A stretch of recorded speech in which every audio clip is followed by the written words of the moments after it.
kita balik lagi ke hukum Gauss, yaitu yang di sini. Nah, tadi kita sudah mendiskusikan beberapa contoh aplikasi dari hukum Gauss, dari menghitung kapasitas pada saat vakum, kapasitas pada saat diberi material dielektrik, terus ada material dielektriknya ada dua, satu udara, satu material dielektrik, terus apa yang terjadi pada interface.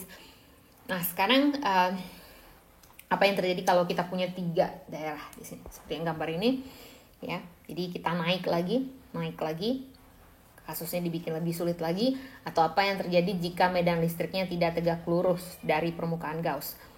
Ada yang miring atau malah sejajar dengan Gauss surface-nya, misalnya di sini.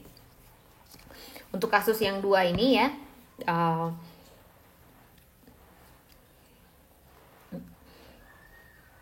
untuk kasus seperti ini terlebih dahulu tetap dicari medan listrik yang tegak lurus dari Gauss surface-nya berapa, yaitu dengan menggunakan tangennya berapa. Tapi detailnya tidak akan dibahas di mata kuliah ini. Ini hanya untuk informasi saja, karena di lapangan kondisi kita lebih rumit lagi. Jadi yang penting di sini Anda belajar dasarnya seperti apa. Selain hukum Gauss ini, persamaan kedua yang harus Anda perhatikan untuk kasus seperti ini adalah tegangan total adalah, atau V pada suatu daerah merupakan total dari panjang daerah dikali medan listriknya D1 EN1 yang tegak lurus, kemudian D2 kali EN2 yang tegak lurus juga, dan seterusnya. Jadi ini adalah contoh terakhir untuk hukum Gauss. Pertanyaannya adalah apa yang terjadi jika material dielektrik ini kita selipkan di antara 2 metal. Tapi di antara metal dan dielektrik itu terdapat rongga yang diisi udara. Dan dapatkah kita menghitung berapa besar E2 di sini? Ini di sini adalah udara, di sini juga adalah udara. Jadi sekarang berbeda dengan kasus sebelumnya. Ya. Sebelumnya dengan menyelesaikan hukum Gauss, ya, dengan menyelesaikan hukum Gauss kita mendapatkan persamaan ini. Ini semoga masih ingat ya yang sebelumnya, sehingga E1 adalah seperti ini.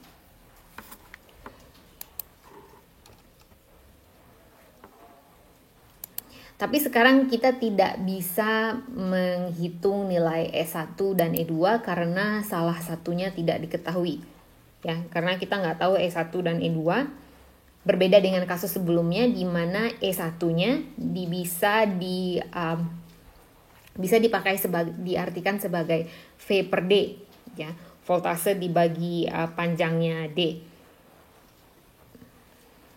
Sekarang nilai T di sini, ya, nilai T di sini tidak bisa kita hiraukan karena T-nya bisa saja, anggap sekarang T-nya itu tidak kecil, sedangkan di sini kan diumpamakan T-nya kecil sekali. Sekarang anggap T-nya tidak kecil, jadi kita tidak bisa menganggap bahwa E1 sama dengan V per D.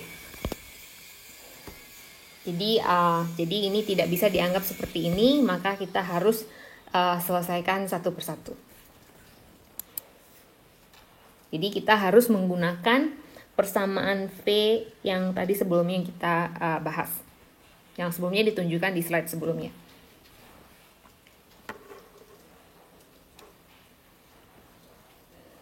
Dan di sini ya, kalau Anda perhatikan untuk rumus yang ini tidak ada nilai positif negatif untuk E-nya. Semuanya ditambahkan karena ini bukan berdasarkan hukum Gauss.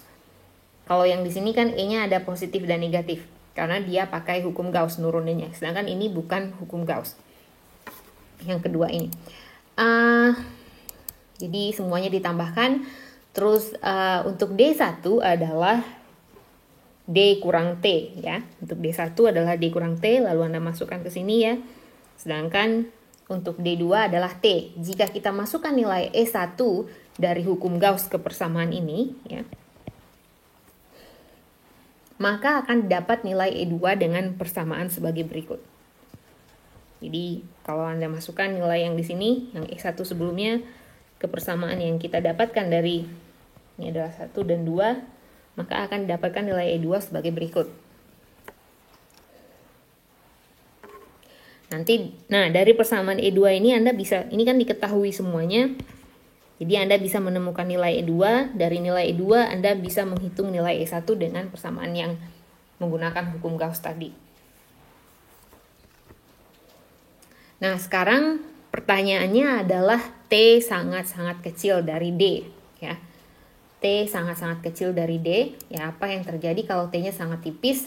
Maka sama seperti kasus sebelumnya, jadi E1-nya bisa kita anggap E voltase dibagi D. Kalau T-nya ini sangat-sangat kecil. Tapi kalau T-nya tidak sangat-sangat kecil, maka kita harus pakai rumus yang ini. Dan E2-nya akan menjadi yang tadinya agak rumit seperti ini, ya akan menjadi seperti ini kalau T-nya sangat-sangat kecil.